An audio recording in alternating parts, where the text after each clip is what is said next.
प्रश्न कृतो लोक हितं नभ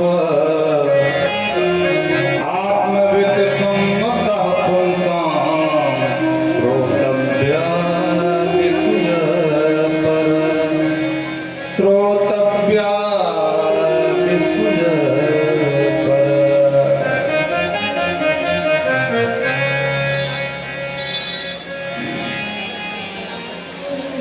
अब बिल्कुल शांति का परिचय दें और विशेष रूप से जो आगे बैठे हैं उनसे निवेदन है कि ये जो भी चर्चा है वार्तालाप घर में किया करो। कथा का हेतु है तो कथा के लिए शांति बैठो।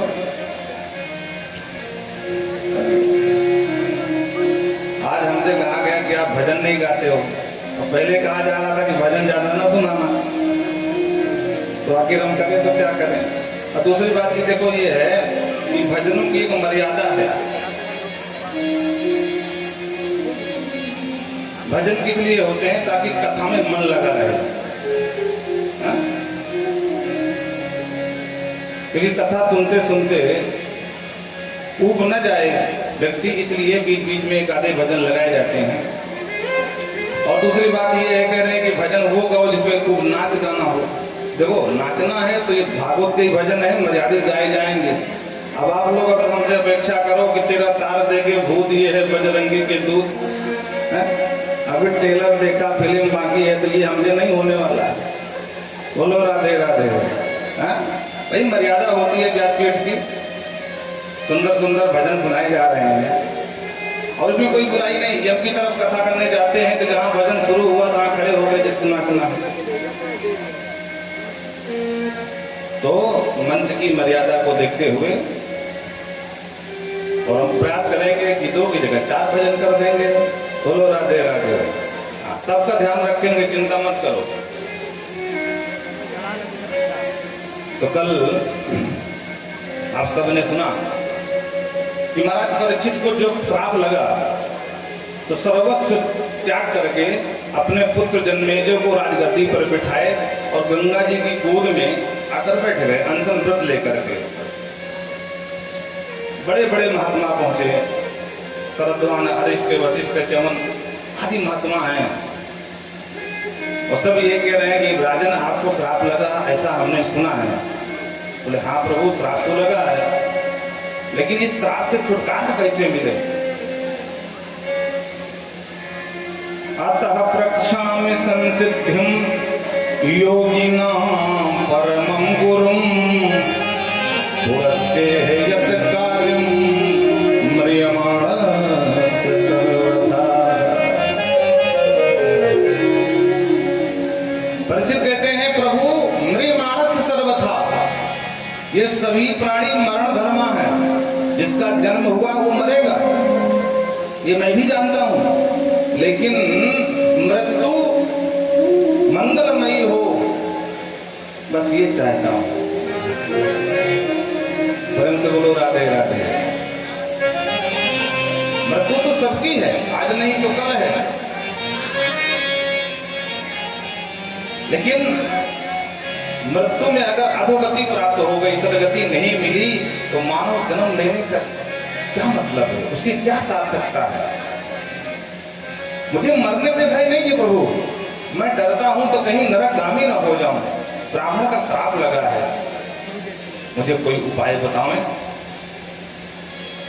और उत्तर देते हुए कहते हैं वरीयाने सते प्रसन्नः कृतो लोक हितं नभ आत्मवित् सम्मतः पुंसां श्रोतव्या विसुयपर। वरीयान्ते प्रश्न। हे राजा तुम्हारा प्रश्न बहुत उत्तम है भाई। अच्छा देखो प्रश्न उत्तम क्यों है? क्योंकि राजा ने प्रश्न किया है। अगर कोई निर्धन करता तो उत्तम न होता। बोले ऐसी बात नहीं है। तो फिर क्यों कह दिया कि तुम्हारा प्रश्न बहुत उत्तम है? तो उत्तर भी दे दिया कृतो लोक हितम नभ। आपका प्रश्न सार्वभौमिक है। क्यों? क्योंकि यहाँ मरने वाले राजन तुम अकेले नहीं हो, सब मरने वाले हैं और तुम्हारा प्रश्न सबको देखते हुए किया गया है। इसलिए राजन तुम्हारा प्रश्न बहुत उत्तम है। तो यहाँ बैठ कोई चर्चा नहीं करेगा, इसको जो काम दिया गया वो करो। बोलो राधे राधे। हाँ, तो 4 पहिया का ड्राइवर अगर गाड़ी चला रहा हो तो उसके सामने पहली बात तो सोना नहीं चाहिए। अगर तुम्हारी नींद देखकर उसको नींद आ गई तो जय श्री राम ले जा कहीं कहीं देगा महाराज गड्ढे में ले गाड़ी। तो पहली बात तो सोना मना है और दूसरी बात किसी प्रकार की चर्चा नहीं हो सकती। ये बच्ची को देखो उल्टी कर रही, इसको हटाओ ना। वृंदावन विहारी लाल की जय। लगता तबीयत खराब है, ले जाओ किसी डॉक्टर के पास। कहते हैं राजन तुम्हारा प्रश्न बहुत उत्तम है क्योंकि ये सार्वभौमिक प्रश्न है। ये मृत्यु लोक है, यहाँ मरने वाले तुम अकेले नहीं हो। राजन विडंबना यही है, ये सभी जानते हैं कि ये मृत्यु लोक है, यहाँ जो जन्मा है वो मरेगा। पश्यन् न पश्यति, दूसरे को मरता हुआ देखता है पर कभी मैं भी मरूंगा ये भूल जाता है। दूसरों को कंधों पर लेकर के राम नाम सत्य है, लंबी यात्रा निकाल करके शमशान भूमि तक जाते हैं पर कभी हम भी जय सिया राम हो जाएंगे ये भूले बैठे। प्रेम से बोलो ना राधे राधे। ऐसा लगता है क्या है?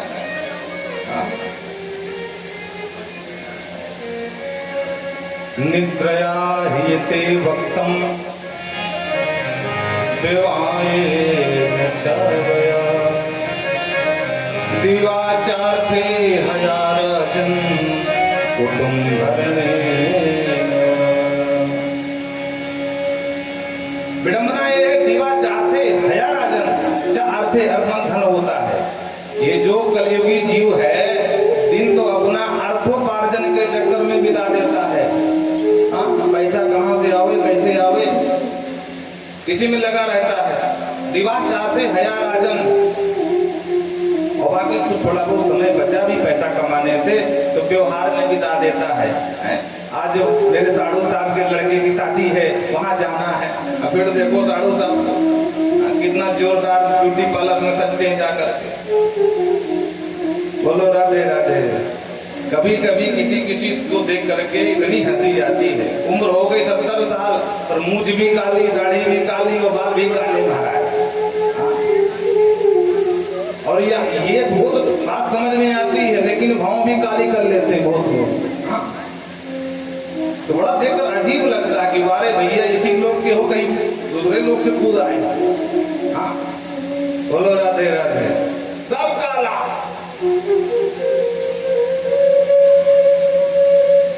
तो थोड़ा बहुत जो समय बचा वो व्यवहार में बिता देते हैं। लेकिन अपने लिए कभी जीव नहीं सोचता कि हम भी मरने वाले हैं।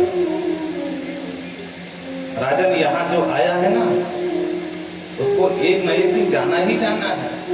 अरे स्थिति ये हो जाती है कि पत्रकारों के सामने वार्ता करते करते हम लोग ठा करके निकल जाते हैं। बोलो जय सिया राम। और खूब देख रहे हैं कि जिंदगी का कोई भरोसा नहीं है। और फिर भी एक मतवाले हाथी की तरह अलमस्त बन करके घूम रहे हैं। बोलो राधे राधे। कब ठाए हो जाए कोई भरोसा ना भाई। तो राजन जो यहाँ आया है उसको एक काम करना चाहिए। क्या? जन्म लाभ परम पुंसाम अंते नारायण स्मृति।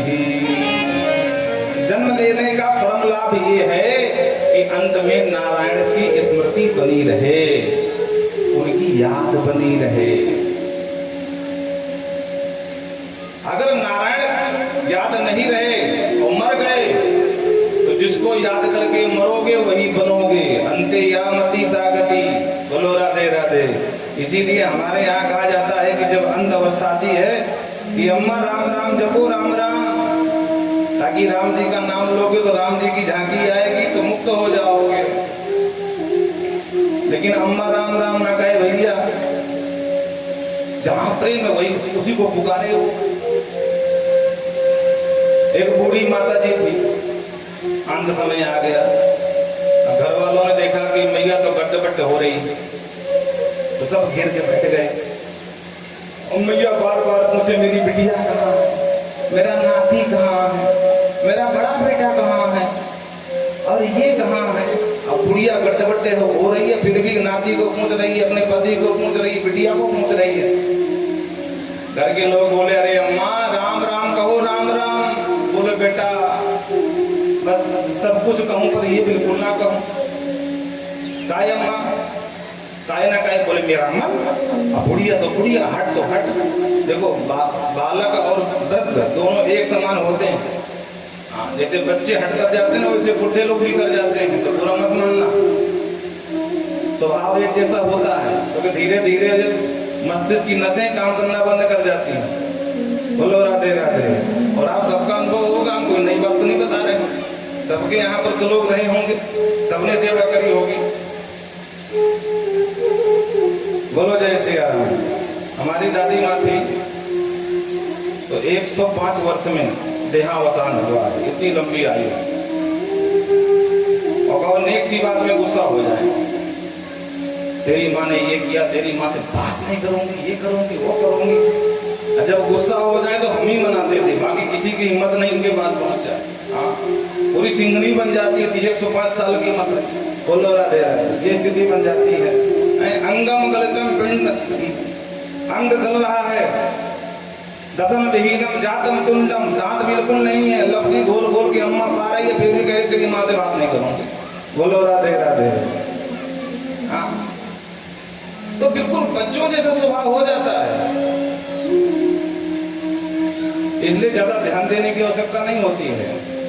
फिर हम ही जाते और बिल्कुल दिखाई ना पड़े महाराज। 105 वर्ष में दृष्टि कहाँ से रह जाएगी।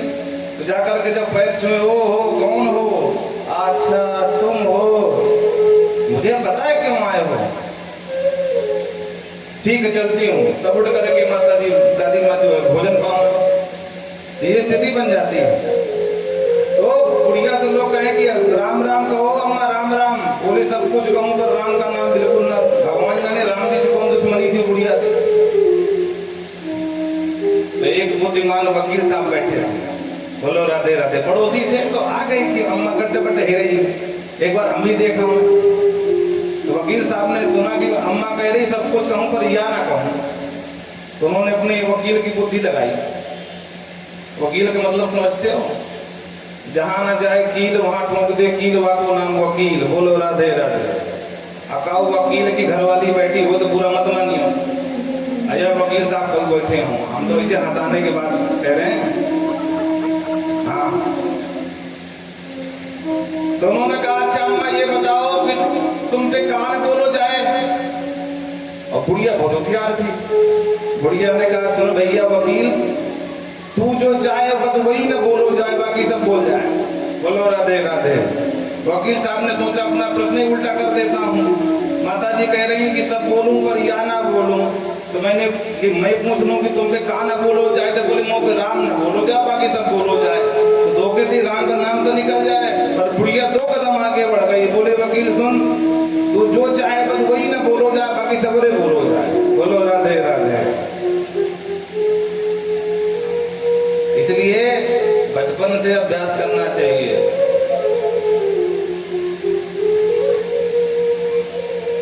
अरे जगत में आइए तो कोई न परमानेंट, जगत में कोई न परमानेंट, जगत में कोई न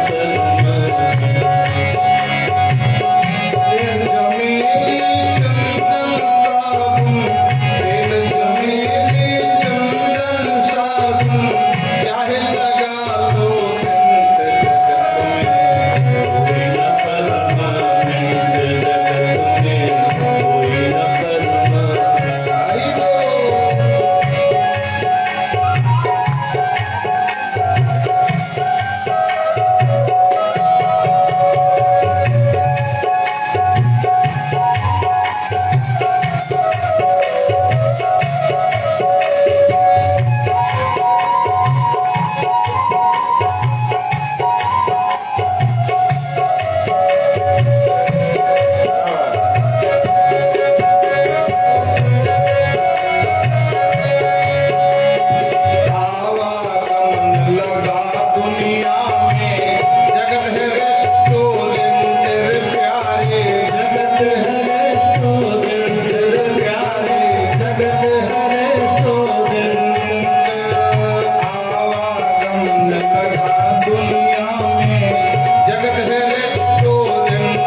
तस्माद् भारत सर्वात्मा भगवान ईश्वरो हरि श्रोतव्यः कीर्तितव्यस्य स्मरतव्य चेक्षता भयम्। भो भारत, हे परीक्षित, जिसे मृत्यु से बचना हो उसे 3 बातों का खूब अभ्यास करना चाहिए। यदि इच्छिता अभयम,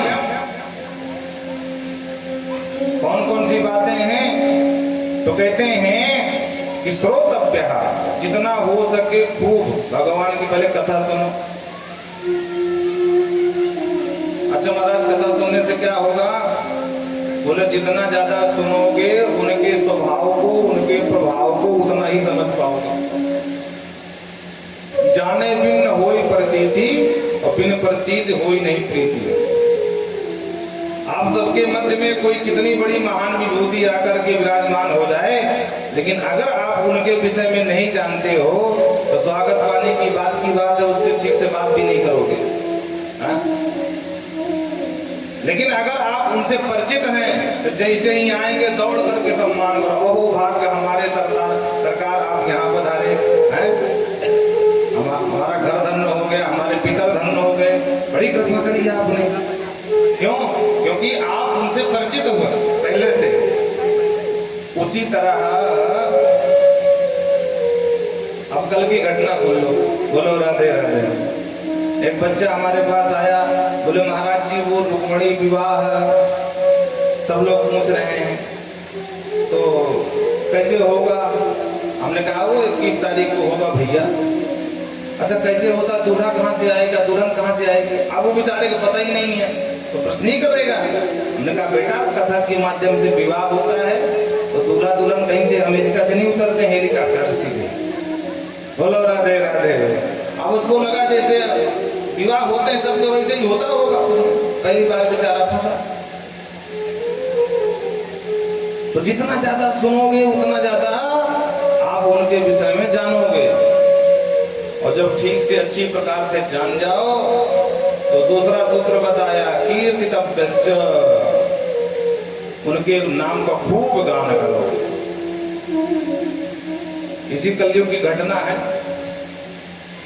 मीराबाई ने क्या नाम का सहारा लिया कि अंत में उसके पीछे सब लोग लग गए। जिसका प्याला भी दिया गया लेकिन कोई भी फर्क नहीं पड़ा। मेरो तो गिरधर गोपाल और फिर अपने आप दूसरों न कोई। आप लोग कल्पना करिए कि जगत की वस्तु, जबकि जगत जड़ है, जब वो वस्तु आपको आकर्षित कर लेती है, आपको अपनी तरफ खींच रही है, तो जिसने जगत बनाया है, जिस दिन उनके दर्शन हो गए तो आप विश्वास करो, कल्पना करो कि क्या, अब क्या कल्पना कर सकते हो। गुलाब का फूल देखते हो, बोले वाह कितना सुंदर दिल को उपहार है प्रकृति का। भाई देखो गुलाब की सुगंध कैसी है, लेकिन जिसने गुलाब बनाया है वो कितना सुंदर होगा। दिन रात गोरख धंधा में फंसे हैं और ये भी नहीं अनुभव करके देखे हैं। हमारे बाप दादा करते करते यही करते करते अंत में मर के चले गए, साथ में क्या ले गए? कुछ भी नहीं ले गए। नाहक व्यर्थ गंवाया रे मूर्ख मन पछताया। बाद में यही होता है, जीव पछताता है अंत समय में। तो तात्पर्य ये है कि उनके नाम का खूब गान करो, मीराबाई की तरह, चैतन्य प्रभु की तरह। गान से क्या होगा? बोले अंदर की जितनी गंदगी सब बाहर भाग जाएगी। बोलो राधे राधे। जब मनोद्रेक होता है तो चित्त पिघलता है। हे प्रभु कब मिलोगे, कैसे मिलोगे, क्या करूं मैं? और आंखों के माध्यम से गंगा जमुना की धारा प्रकट होने लगती है। कुजति गायति, कुजति रुजति, कुजति हंसति, कुजति उलटति, लक्कति। कभी वो गाने लगते हैं, कभी वो जोर जोर से हंसने लगते हैं। हे प्रभु कब मिलोगे, कैसे मिलोगे? तब समझना कि धीरे धीरे अंदर की जितनी गंदगी है वो आंखों के द्वारा, जल के द्वारा सफाई शुरू हो गई। बोलो राधे राधे। आपने देखा होगा जब हैंडपंप लगता है ना नया, उसके बाद उसकी सफाई की जाती है। शुरू में बहुत कचरा निकलता है, लेकिन बराबर सफाई चलती रहती है और एक समय वो आता है कि पूरी गंदगी बाहर और निर्मल स्वच्छ जल पीने को मिल जाता है। उसी तरह आप सबके मन में काम क्रोध मद लोभ नाद नरक के बंद, इसकी सब गंदगी भरी पड़ी है। भजन के लिए बैठते हो, मन कहता है अरे राम राम, भजन ही करना है क्या, और कोई काम नहीं है क्या? ये क्या है, गंदगी निकल रही है, मन ही नहीं लग रहा। लेकिन त्रिवेण भक्ति योगे न, मन लगे या न लगे लेकिन उसको लगाना पड़ेगा। अच्छा एक बात बताओ, कोई भी व्यक्ति आसानी से दवा नहीं खाना चाहता है। कोई खाना चाहता है क्या? खुशी नहीं खाना चाहता। महाराज ये दवा इतनी गर्म कर दी है कि रात रात में नींद नहीं आती। क्या करूं, नहीं खाऊंगी तो शरीर नहीं चलेगा। लेकिन फिर भी दवा जबरदस्ती लोग खाते हैं कि नहीं? क्योंकि नहीं खाएंगे तो ठीक नहीं होने वाले। और दवा अपना प्रभाव करती भी है। उसी प्रकार मन लगे या न लगे जबरदस्ती लगाओ और भगवान का भजन करो। आज नहीं तो कल आपको पूर्ण लाभ मिलेगा। धीरे धीरे जगत से वैराग हो जाएगा और जगदीश के प्रति अनुराग हो जाएगा और तुम्हारा कल्याण भी हो जाएगा। बोलो राधे राधे।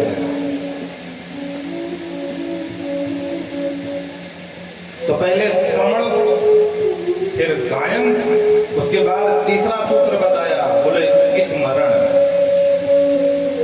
एकांत नितांत प्रशांत मन से बैठ करके और प्रभु का ध्यान लगाओ। उनके सुंदर सुंदर पदनक चंद्रिका का दर्शन करो, उनकी अलकावलियों को देखो, उनके कपोलों को देखो, उनकी मंद मंद मुस्कान को देखो, उनकी तिरछी चितवन को निहारो ध्यान के माध्यम से।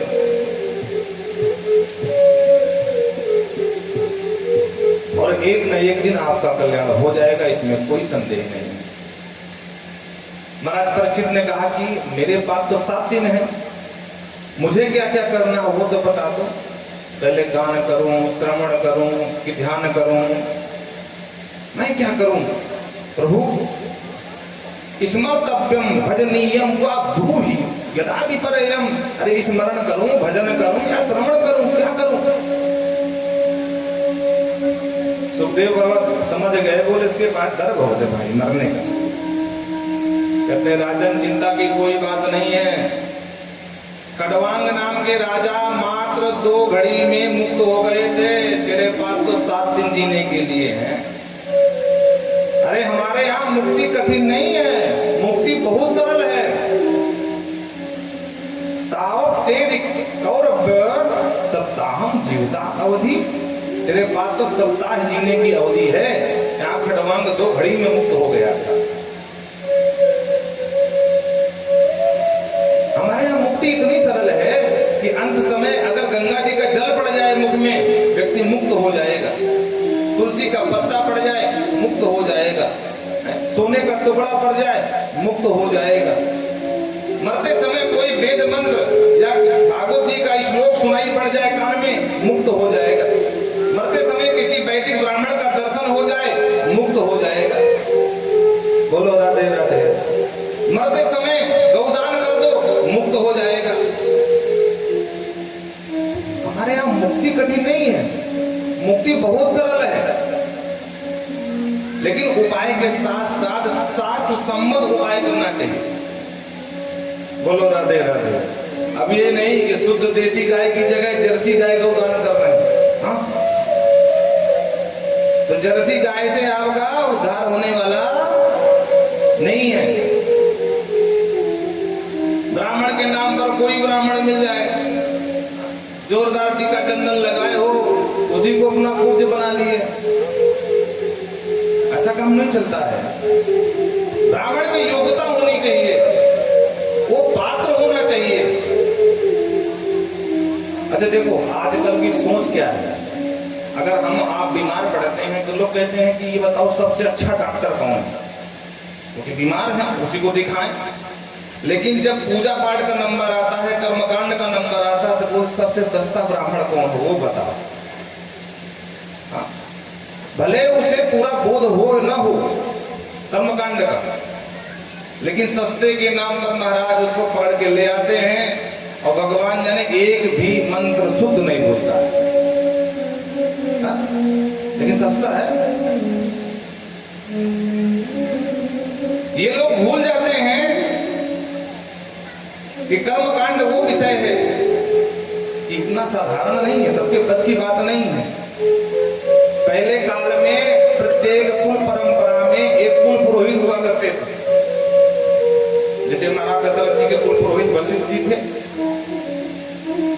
वसुदेव जी के गर्गाचार्य जी थे, और जब भी कोई ग्रहों की समस्या आती थी तो अपने कुल गुरु या कुल पुरोहित के पास लोग जाते थे कि गुरुदेव पुरोहित जी महाराज जरा देखो आजकल मैं परेशान बहुत हूँ।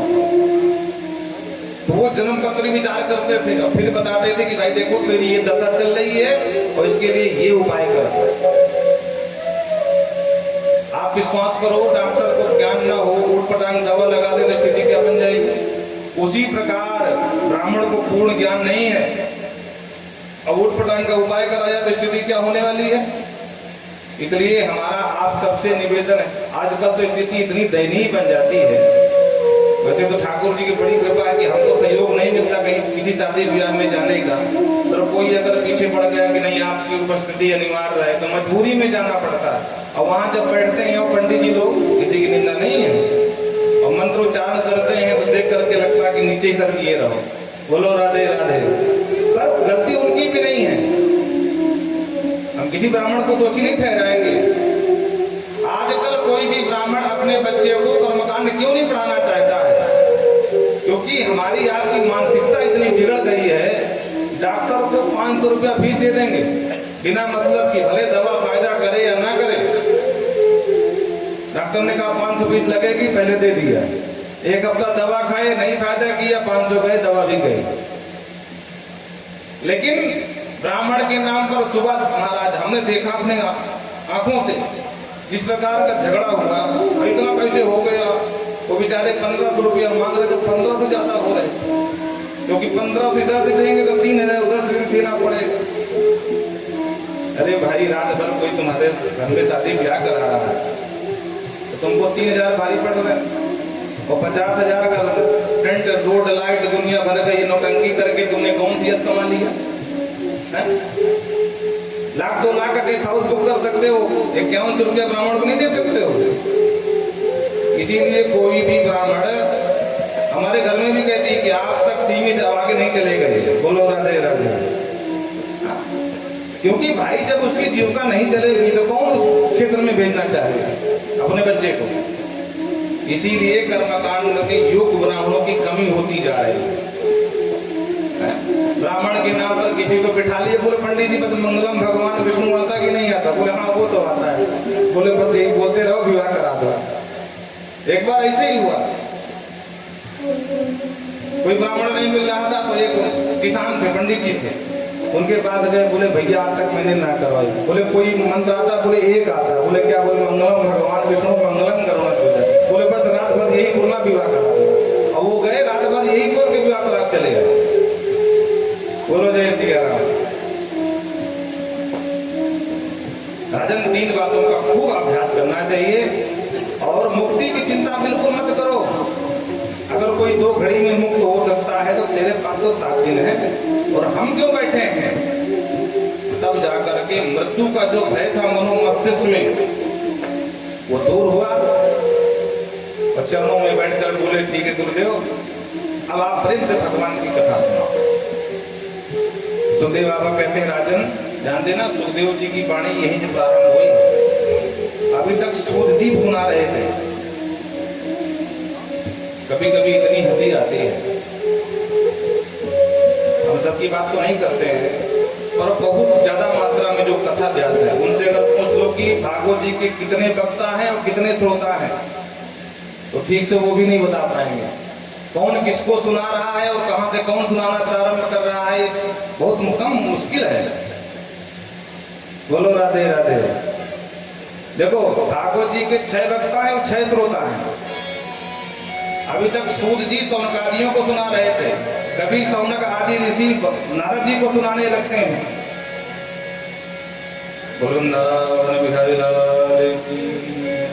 जो आता जाए शांति से बैठ जाए।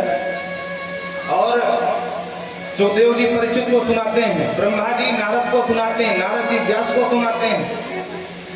इसी प्रकार मार्कंडेय जी को उद्धव जी सुनाते हैं।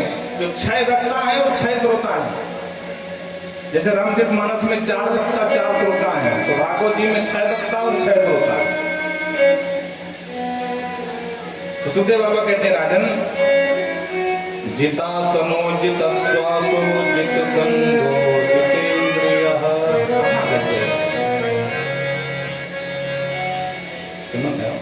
स्थूले भगवते रूपे मनः संधाय। जिता सनो जित श्वासो,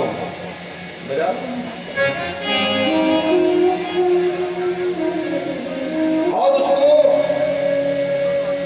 जितना हो सके साधक को जितासनो, आसन जीतने का अभ्यास करेगा। क्यों? क्योंकि अगर आसन नहीं जीतेगा तो न जप होगा और न भजन ही होगा। थोड़ी देर माला झोली लेके बैठे बाबूजी और राम राम राम राम राम राम राम राम कान में बोले हो दर्द शुरू हो गया, तो लगे पैर फैलाने, तो हो गया भजन या जप। तो आसन का खूब अभ्यास करेगा।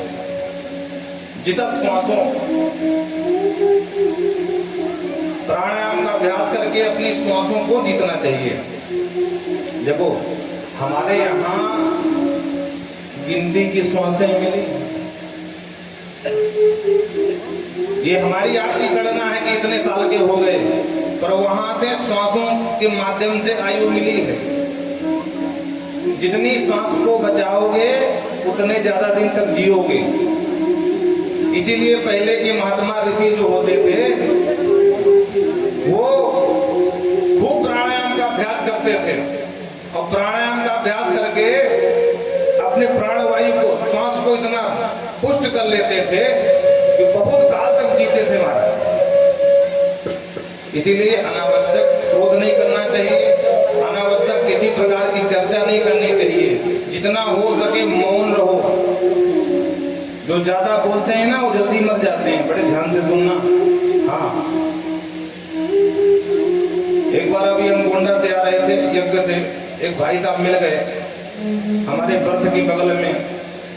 वो मतलब नहीं कहाँ कहाँ का उनका जो है वार्तालाप, खेती किसानी से लेकर कुछ नहीं छोड़ा। अब मैंने भी ये केस कर दिया, अभी वो केस कर दिया, अभी ये हुआ, अभी वो हुआ। अब हम कहाँ जाएं भाई, हमारी बात छोड़ करके कहाँ जा सके। मतलब पूरा पूरा डिब्बा मुझे परेशान हो, इतना बोले कि हम बोले कहाँ फंस गए। और कानपुर में जब उतरे तो लोग बोले देखो महाराज ऐसे लोग हैं, दिखने में 1.5 हड्डी की महाराज, जोरदार तूफान आ जाए तो महाराज उल्किन हरियाणा में नजर आओ। बोलो राधे राधे। पर मुख महाराज क्या कर सकते हैं, वो बड़ी बड़ी हाँक रहे थे। तो जब लोग उतरने लगे तो खूब निंदा कर रहे थे, इसलिए ध्यान से सुन लेना जो ज्यादा बोलते हो। ज्यादा बोलने वालों की बाद में निंदा ही होती है। आयु तो कम होती ही होती है, निंदा भी होती है, क्योंकि कहीं ना कहीं हमारे मन और श्वासों का बड़ा निकट संबंध है। आपने ध्यान दिया होगा जितना बोलेंगे उतना ही तेज गति श्वास चलने लगती है। और कहीं हम क्रोध में हो तब देखना श्वास और तेज हो जाएगी और गर्म भी हो जाएगी। इसलिए बिल्कुल शांत रहना सीखो, कुछ भी हो जल्दी क्रोध नहीं करना चाहिए। क्रोध आए उसको तुरंत समन कर लो। बोलो राधे राधे। और जित संगो, संग जीतना सीखो। रहो चाहे जिसके संग में, लेकिन उसके दोष अवगुण तुम ना पालना। हाँ, तुम्हारा दोस्त पियक्कड़ है तो तुम भी पियक्कड़ बन गए। बोलो राधे राधे। अरे भाई ये व्यवहार है, व्यवहार में किसको दुश्मन बना लोगे, सबसे हिल मिल के रहो। पर कोई कुछ भी करे उससे हमको कोई लेना देना नहीं है, हमको तो अपना देखना है। बोलो राधे राधे। कोई चाहे पिए, कोई चाहे खेले, वो गड्डी लोग फेंकते हैं ना, ये वो भगवान ने क्या क्या होते हैं हमको तो नहीं पता, पर देखते हैं और उनको उन्हीं में रस मिलता है। बोले ये मारा।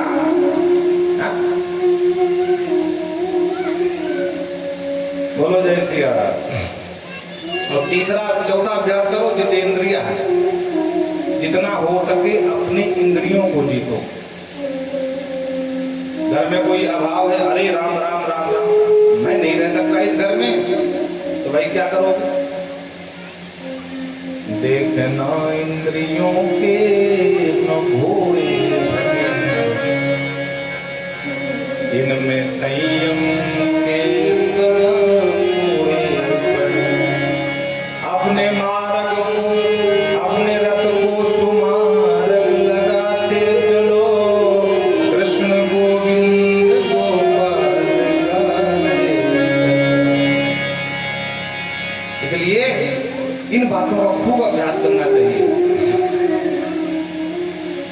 और स्थूले भगवतो रूपे मन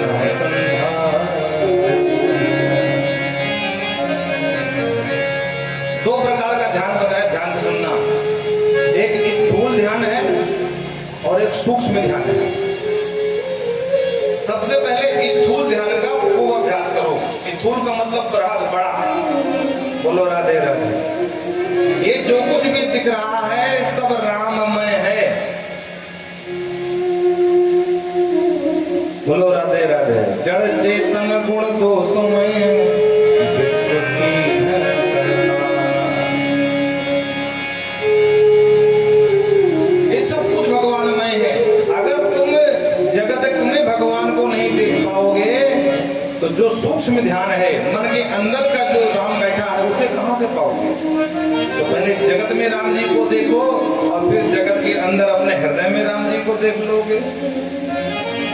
सिय राम सब जग जाने, सिय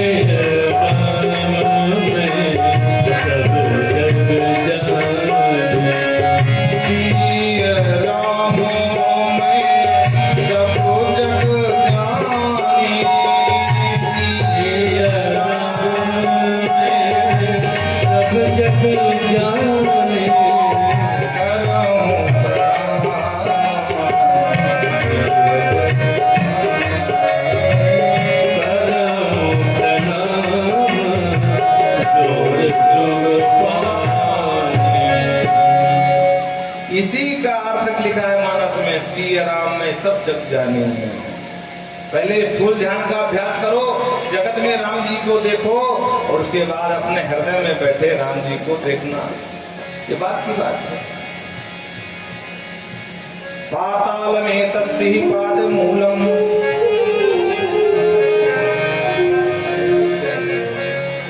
ये जो पाताल है ना, ये भगवान राम जी के चरण तालु है, पाद जिसे बोलते हैं। और ये जो सप्त लोक है ना, ये भगवान जी, भगवान का शीर्ष है, शीर्ष। मृत लोक भगवान के कमर है।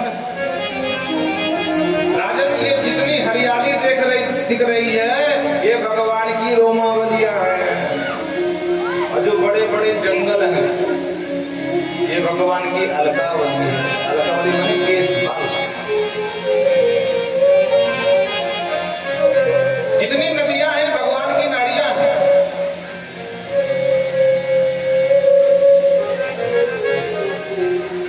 ये जो लोभ है ना, ये भगवान के अधर है, होंठ। यमराज भगवान के दांत हैं।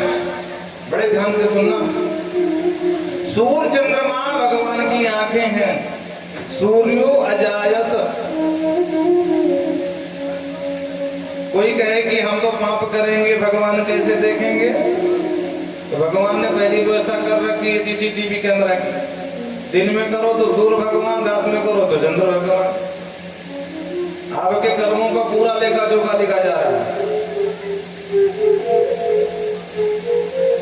धर्म भगवान का वक्षस्थल है, अधर्म भगवान का पृष्ठभाग, पीठ है। ये जो समुद्र है ना, ये भगवान की कोख है। क्या है?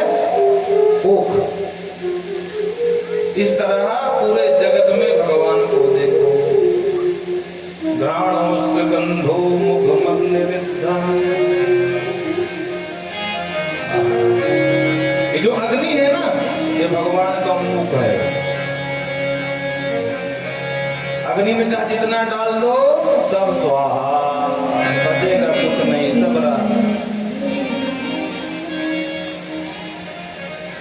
इस प्रकार से समझाया। और कहते हैं कस्मात भजति का वो धन दुर्मदान धान। वो धन दुर्मदान है जो भगवान को छोड़ करके जगत का भजन करते हैं। उनको अभी पूर्ण रूप से ज्ञान नहीं हुआ है।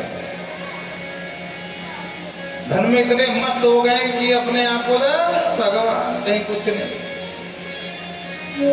लेकिन जब भगवान की चोट पड़ती है ना, तब समझ में आता है। अलग अलग देवताओं को अलग अलग कामना के अनुसार उपासना पद्धति बताई। जिसको धन की कामना हो, वो महालक्ष्मी की खूब उपासना करे। बोलो राधे राधे। लोग आते ना, जय लक्ष्मी माता, तो खूब लक्ष्मी माता को मनावे। की कमी हो, अन्यादास अदितिम, देव माता अदिति की उपासना करें। स्वर्ग कामो सिते सुमान, स्वर्ग की कामना हो तो देवताओं की उपासना करें। देवता और भगवान में अंतर है, ध्यान से सुन लेना। हाँ, देवताओं को भगवान को एक न मान लेना। बोलो राधे राधे। जैसे अंतरी मंत्री संतरी अलग, प्रधानमंत्री अलग। और रूपाधिकारो गंधर्वान, अगर अपने आप को बहुत सुंदर बनना चाहते हो तो गंधर्वों की उपासना करो। और सुंदर देवी की पाना पात चाहते हो तो बोले उपसरी, अप्सरा की जो है उर्वशी अप्सरा की उपासना करें।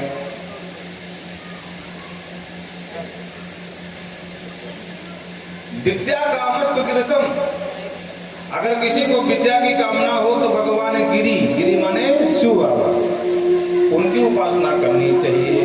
अगर किसी का दाम्पत्य जीवन बहुत कलहपूर्ण है, पति पत्नी में बिल्कुल नहीं बनती, सब खटखट होती रहती है, तो उनको माँ उमा की उपासना करनी चाहिए। दाम्पत्यार्थ उमाम सतीम। आप सबके मतलब की बात है। बहुत लोग पूछते हैं महाराज ये बहुत क्रोधी है, मेरी तो बिल्कुल भी ना सुने। हाँ, ऐसा हो ही नहीं सकता कि दिन में 2-4 बार खटपट न हो जाए। महाराज का उपाय बता दो। तो यही उपाय है जोरदार, उमा की खूब उपासना करो और धीरे धीरे आपका दाम्पत्य जीवन भी स्थिर हो जाएगा। तत्व पितृन यजत, अगर कुल परंपरा की कामना हो, हमारा कुल खानदान बढ़े, तो उनको पितरों की उपासना करनी चाहिए। ध्यान रखना, आजकल सबसे ज्यादा कुठाराघात हुआ है तो पितृ पूजा में। लोग बोलते सब ढकोसला है, कहीं कुछ नहीं है। याद रखना, अगर पितृ रुष्ट हो गए तो तुम्हारा खानदान आगे बढ़ने वाला नहीं है।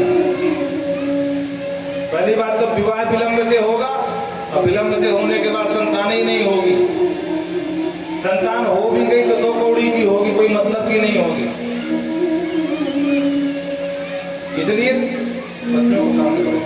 इसलिए ध्यान देना चाहिए। ये कोई जाकर के बच्चों को डांटो थोड़ा, या तो उधर निकल जाए, डिस्टर्ब कर रहे हैं। बोलो राधे राधे। तो कहने का मतलब ये है कि पितरों की खूब उपासना करें, उससे क्या होगा, कुल परंपरा बढ़ती रहेगी, संतान में समस्या नहीं आएगी, अकस्मात दुर्घटना नहीं होंगी, अकाल मृत्यु में नहीं होंगी। ये सब पितृ दोष के लक्षण हैं। इसके घर में अकस्मात मृत्यु हो, दुर्घटनाएं हो, कोई न कोई बीमार रहता हो, घर में कोई न कोई कलह बना रहता हो, तो समझ जाना कि हमारे पितर हमसे दुष्ट हो चुके हैं। देवताओं की कितनी भी पूजा कर लो, लेकिन अगर पितर संतुष्ट नहीं हुए तो देवता भी आपका कुछ नहीं बना पाएंगे। बोलो राधे राधे। हाँ, पितर संतुष्ट हैं, भगवान की थोड़ी कम पूजा करो, और पितरों का बराबर ध्यान दो, क्योंकि कहीं न कहीं, अरे कोई जाकर ध्यान दो भाई बच्चों को, यजमान परिवार ध्यान दो जाकर भाई, कोई जाकर। वृंदावन बिहारी लाल की जय। तो कहने का मतलब ये है कि जितना हो सके पितरों को अर्चन करना चाहिए। यद कीर्तनम स्मरणम यदीक्षणम यदुन्ननम यच्छ्रवणम यदर्हणम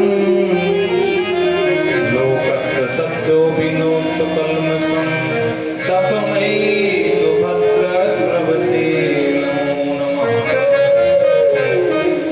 कीर्तन, स्मरण, भजन, श्रवण, ये जितने भी उपक्रम किए जाते हैं, तस्मै सुभद्रस्रवसे नमो नमः। वो जो सुभद्रस्त्रव हैं, भगवान हैं। सुभद्रस्त्रव का मतलब जिसका यश गाने योग्य हो, उसका नाम सुभद्रस्त्रव। आजकल तो लोग नेताओं की चालीसा बना लेते हैं, नेताओं के मंदिर बना लेते हैं। हाँ, बोलो राधे राधे। उनकी ही मूर्ति लगा करके महाराज उनके ही सामने ही घुमाने लगते हैं अगरबत्ती, राजनीतिक लाभ पाने के लिए। पर ध्यान देना, नेताओं की चालीसा गाने से या उनकी मूर्ति लगाने से तुम्हारा कल्याण होने वाला नहीं है। तुम्हारा कल्याण होगा तो श्री हरि के यश गाने से होगा। राजन कोई कितना बड़ा दानी हो, तपस्वी हो, मनस्वी हो, लेकिन जब तक भगवान के चरणों में समर्पण नहीं करेगा, उसका किसी काल में कल्याण होने वाला नहीं है। तपस्विनो दान पर यशस्विनो मनस्विनो मंत्र विरह सुमंगला क्षेमं न विन्दन्ति विना यदर्पणं तस्मै सुभद्रस्रवसे नमः। यद अर्पणं विना न क्षेमं, जब तक अपने आप को समर्पण नहीं करोगे तो तुम्हारा क्षेम नहीं होने वाला। क्षेम माने कल्याण। यद अर्पणं विना न क्षेमं। और कोई कितना बड़ा पापी क्यों न हो, लेकिन पूरी ईमानदारी से भगवान के चरणों में समर्पित हो जाए उसका पूरा पाप नष्ट हो जाएगा और वो भी मुक्ति का अधिकारी बन जाएगा। किरात होड़ा निर्पुलिंद पुलकसा आभीर कंकाय वनकसादया एने च पापाय तुपाश्रयाश्रया सुभ्रन्ति तस्मै प्रभविष्णवे नमः। किरात हो, हूड़ हो, अंध हो, पुलिंद हो, पुलकस हो, आभीर हो, कंक हो, यमन हो, यमन माने मुस्लिम, ये जितने हम नाम गिने तब जातियां थी भारत में, और ये सब मांसाहारी जातियां थी, जंगल में रहती थी।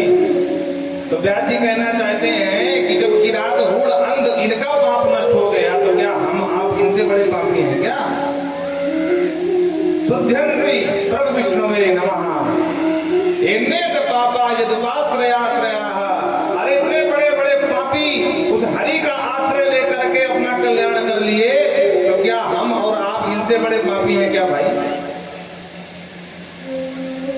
बोलो राधे राधे। इसलिए भगवान के चरणों में सदा समर्पण करने की भावना रखनी चाहिए। राजन, व्यक्ति पहले कर्म करते समय हंसता है और बाद में पछताता है। दूसरे को दुखी देख करके हंस रहा है, जब स्वयं पे दुख पड़ता है तब वो रोता है। आगे चतुश्लोकी भागवत के माध्यम से ब्रह्मा जी का प्रसंग जो नारद जी को दिया, परीक्षित जी को बताते हुए कहते हैं कि जो मैं भागवत तुम्हें सुना रहा हूँ, ये भागवत ब्रह्मा जी ने सबसे पहले नारद जी को दिया था, नारद जी ने व्यास जी को दिया था, व्यास जी मेरे पिता ठहरे तो बाद में मुझे प्रदान कर दिया, और समय पा करके मैंने तुम्हें प्रदान की। बोलो राधे राधे। देखो, कथा सुनने में दो विघ्न प्रायः आते हैं।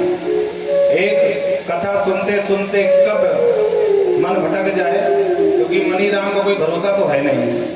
बैठे कथा पंडाल में हिसाब किताब कर रहे हैं दुकान मकान का। और दूसरा विघ्न है निद्रा देवी का, कथा सुनते सुनते कब समाधि लग जाए का भरोसा ना भाई। तो दोनों विघ्न को दूर करना हो तो एक ही उपाय, प्रेम से बोलो राधे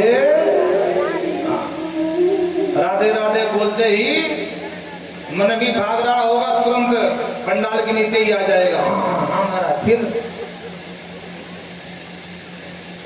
और अगर निद्रा देवी भी आसन जमाने की सोच नहीं होंगे तो हाँ सावधान हो जाओगे। इसलिए राधे राधे बोलने में बिल्कुल कंजूसी ना भाई।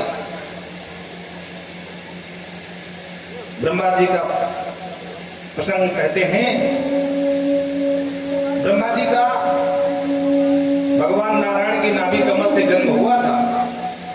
ब्रह्मा जी समझ नहीं पा रहे थे मैं कौन हूं, तो भगवान आए हजारों वर्ष तपस्या करने के बाद, क्योंकि तप शब्द सुनाई पड़ा, तुरंत तपस्या में निरुक्त हुए और फिर भगवान ने दर्शन दिया और 4 श्लोकी जो भागवत है चतुश्लोकी, इसके माध्यम से ज्ञान दिया।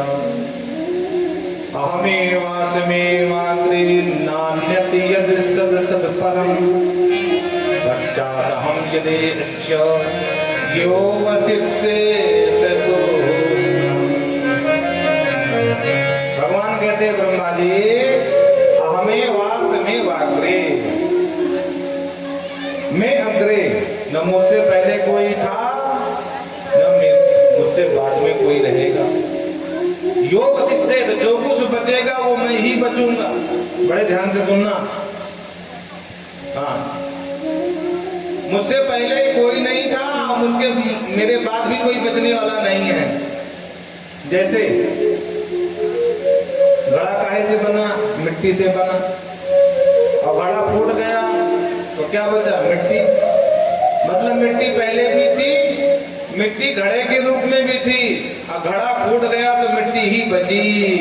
उसी प्रकार हरिदेव जगत जगदेव हरि, हरि ही जगत के रूप में है और जगत ही हरि के रूप में है। तब तो मिट्टी है, पहले भी थी, बीच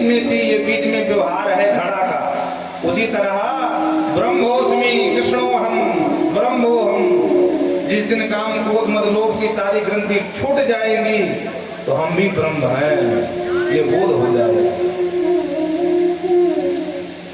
क्योंकि हम भी उसी के अंश हैं।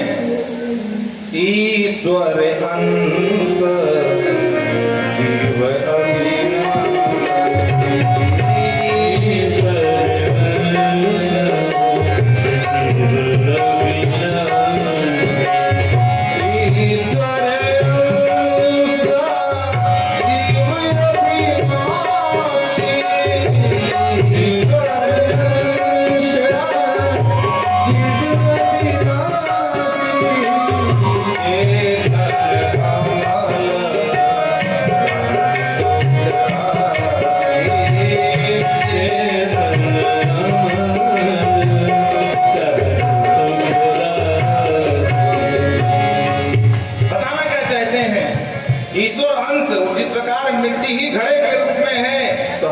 जीव के ही अंश हैं। बोलो राधे राधे। अच्छा, घड़ा बन गया तो क्या मिट्टी खत्म हो गई? बोले ना भाई, कितने घड़े बन जाएं पर मिट्टी कभी खत्म होने वाली नहीं है। उसी प्रकार जितने भी जीव उत्पन्न हो जाएं पर तत्व की जो हरी रूपी मिट्टी है वो कभी खत्म नहीं होने वाली है। और अच्छा, घड़ा बनने के बाद घड़ा फूट गया तो क्या मिट्टी ज्यादा हो गई? बोले ना, जो मिट्टी पहले थी वही मिट्टी आज भी। बोलो राधे राधे। अच्छा, मिट्टी को जला दिया तो क्या हुआ? खत्म हो गई? बोले ना, मिट्टी तो मिट्टी ही रहेगी, भले ही पक जाए तो लाल दिखाई पड़े पर वो भी मिट्टी ही है, उसमें कोई अंतर नहीं है। दूसरी बात, जो कुछ भी खाते पीते हैं ये क्या खाते पीते हैं? हाँ, अंत में इसको भी मिट्टी होना है। चाहे सेब खा लो, चाहे अनार खा लो, चाहे रोटी खा लो, सब मिट्टी है। बोलो राधे राधे। राजन, ब्रह्मा जी को ज्ञान दिया और ब्रह्मा जी के बाद वृंदावन बिहारी लाल की। ब्रह्मा जी उसी ज्ञान को आत्मसात करके 4 कुमारों को उत्पन्न किया। बड़े ध्यान से सुनना, जिनके नाम सनक, सनातन, सनंदन और सनत कुमार। चारों से कहा बच्चों तुम सृष्टि करो। बोले पिताजी इस झंझट में नहीं पढ़ना अपने राम को, हम तो हरि का भजन करेंगे। ब्रह्मा जी को क्रोध आ गया, देखो मेरे बच्चे मेरी ही क्यों नहीं मानते हैं। तो ब्रह्मा जी का क्रोध ही भक्ति भेदन करके और भगवान रुद्र के रूप में प्रकट हो गया। वो शंकर भगवान की। भगवान शिव ने कहा बेटा तुम सृष्टि करो। बोले जो आज्ञा पिताजी। तो बाबा शिव लगे सृष्टि करने में, डाकनी साकनी भूत प्रेत बैताल मारी गण। और ब्रह्मा जी लौट के देखे, बोले वाह बेटा तेरी भूल जय होए, हमें ना करानी इतनी खतरनाक सृष्टि, तो प्रेम से यहाँ पे पधार।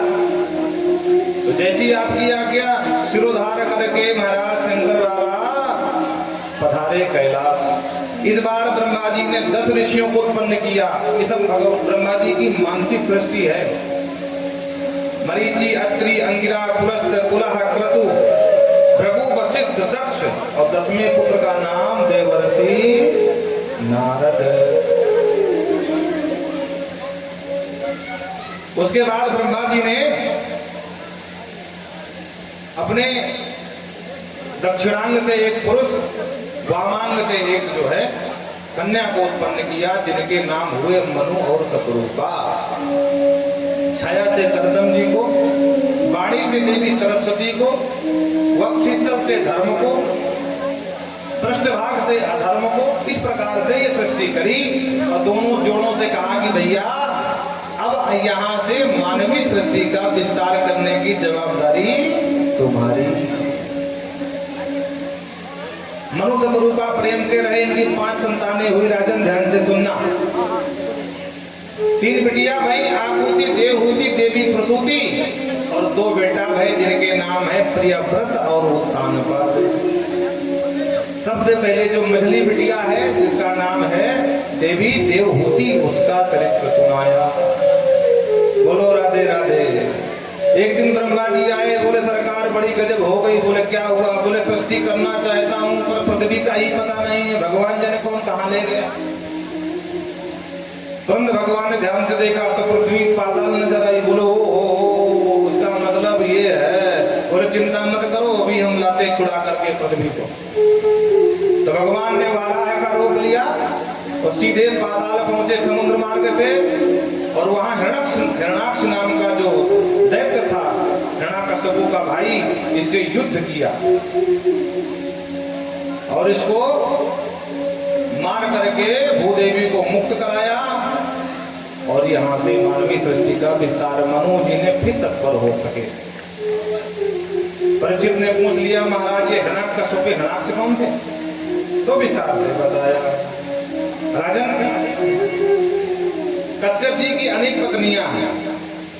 देवताओं की माता आदिति, दैत्यों की माता दिति, धनु, काष्ठा, कद्रु, बिंदा आदि। बोलो राधे राधे। तो जो देव माता आदिति है उसकी जो सौतेली दिति है, एक दिन की बात ये एकांत में आकर के रति याचना के लिए जिद करने लगी ये देवी। कश्यप की संध्या का समय था तो कश्यप जी ने समझाया, देवी ऐसा घोरतम बेला घोरा दर्शनम एतस्या साध्वी संध्यायां भगवान भूभावना। अरे देवी ये समय अनुकूल नहीं है, ऐसा घोर तमा बेला, ये संध्या बेला है और इस समय भूत भामर भगवान भोलेनाथ भ्रमण करते हैं अपने गणों के साथ में। इसलिए अभी तो प्रेम से पधारो, हम तुम्हारा मनोरथ बाद में पूर्ण कर देंगे। पर प्रिया हट तो पीछे पड़ गई महाराज। खैर अंत तो गद्वा देवी दिति को उनका मनोरथ कश्यप जी को पूर्ण करना पड़ा। जब कामक जो शांत हुआ, दिति को एहसास हुआ कि हमसे गलती तो हुई है, तो एकांत में आकर के बोली, हे प्राणनाथ, आज पहली बार हमने आपकी आज्ञा का अवज्ञा की है, अब क्या होगा? बोले अब क्या होगा? 2 आतंकवादी होंगे और क्या होगा? बोलो राधे राधे। हाँ, और इन आतंकवादियों से पूरा ब्रह्मांड त्रस्त रहेगा, ना देवता सही से रह पाएंगे, ना दैत्य, ना मानो कोई नहीं रहेगा। दिति कहां गई? दिति ने कहा, प्रभु मैं नहीं चाहती हूं न ब्रह्मदंड दग्धस्य न भूतस्य भयदस्य च आशा से पुत्र योर मह्यम मां क्रुद्धा प्राणा। हे प्राणनाथ, मैं नहीं चाहती हूं क्रुद्धात् ब्राह्मणा, कोई ब्राह्मण कुपित होकर के मेरे बच्चों को श्राप दे दे, क्योंकि ब्राह्मण अगर कुपित होकर के श्राप दे देता है तो नरकगामी जीव भी उसका सम्मान नहीं करते हैं, मुक्ति के तो बात छोड़ो। इसलिए मैं नहीं चाहती हूं कोई ब्राह्मण इनके ऊपर कुपित हो जाए, क्योंकि इनकी फिर गति नहीं होगी। तो मैं चाहती हूं कि तदा विश्वेश्वर क्रुद्धो भगवान लोक भावना। मैं चाहती हूं साक्षात भगवान विश्वेश्वर श्री हरि नारायण कुपित हो जाएं और उनके हाथ मरेंगे तो मेरे बच्चों का उद्धार हो जाएगा। लेकिन अगर ब्राह्मण ने श्राप दे दिया तो इनका उद्धार नहीं होगा। कश्यप जी ने कहा, चिंता मत करो, तुम्हारा मनोरथ हम पूर्ण करेंगे और हम तुमको वचन देते हैं कि ब्राह्मण श्राप नहीं देगा, भगवान ही मारेंगे। बोलो राधे राधे। लेकिन भय था कि आतंकवादी होंगे तो मारे भय के दधारी वर्षाणि शतम संकमाना सुरधना। दधारी कहते हैं 100 वर्ष तक, शतम माने 100 वर्ष तक दिति ने बच्चों को जन्म ही नहीं दिया। अब महाराज अंदर ही पलते गए, पढ़ते गए महाराज। दिति के गर्भ से त्रैलोक जलने लगा। अरे मनुष्यों को छोड़ो, देवता कांप गए, भागे भागे ब्रह्मा जी के पास गए। ब्रह्मा जी हम क्यों चले जा रहे हैं? ब्रह्मा जी बोले, मोर न बताई भाई, ये भी मेरी भी समझ से बाहर की बात है। एक काम करो, चलते हैं भगवान के पास। लेकर के भगवान के पास आए कि प्रभु ये क्यों चल रहे हैं। तो भगवान ने याद कराया, ब्रह्मा जी मानसा में सुता युष्मत पूर्वजा समता दया। अरे ब्रह्मा जी याद करो, तुम्हारे पूर्वज सनकादि जो पुत्र हैं 4, एक बार मेरे दर्शन को आ रहे थे और मेरे दूतों ने, मेरे द्वारपालों ने उनको रोक दिया था। चारों नंगे बाबा इसी आंख दिखाए कि दोनों मेरे द्वारपालों को दैत्य होने का श्राप दे दिया। और वही श्राप आज दिति के गर्भ में पल रहा है। प्रेम से बोलो राधे। अरे द्वारपाल हरि के प्रिय दो,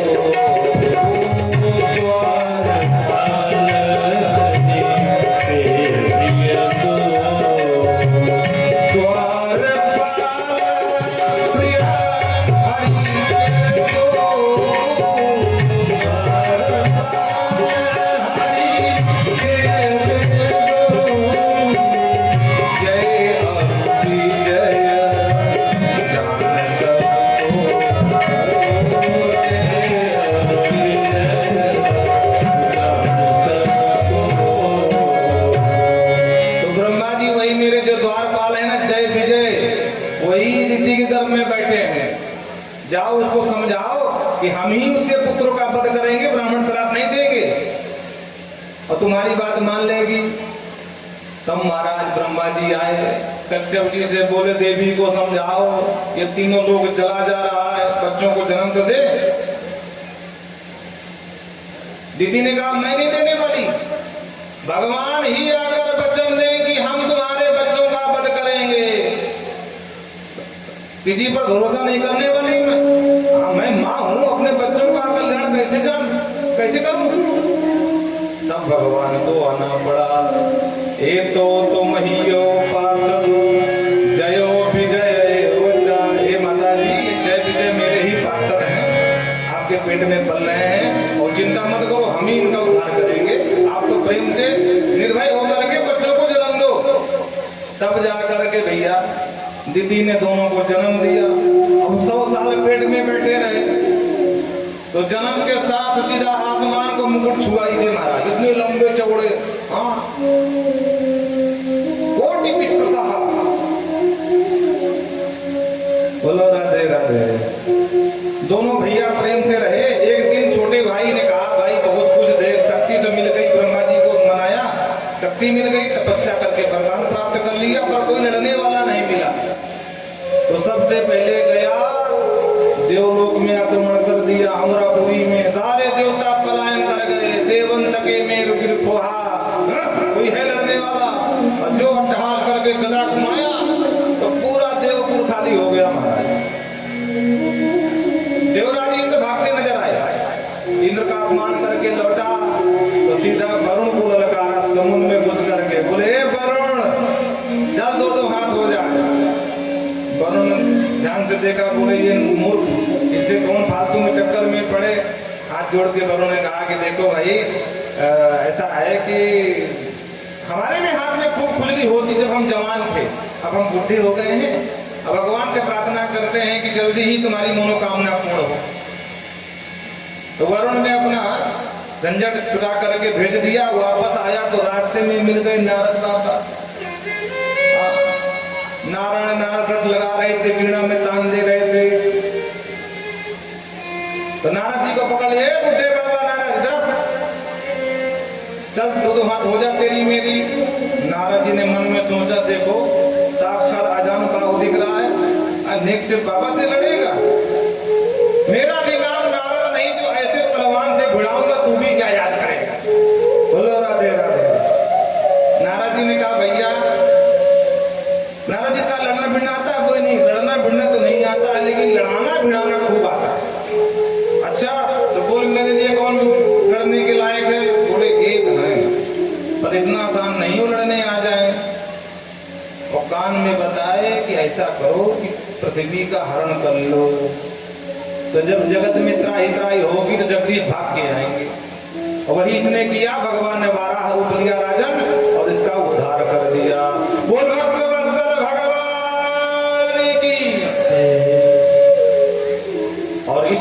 से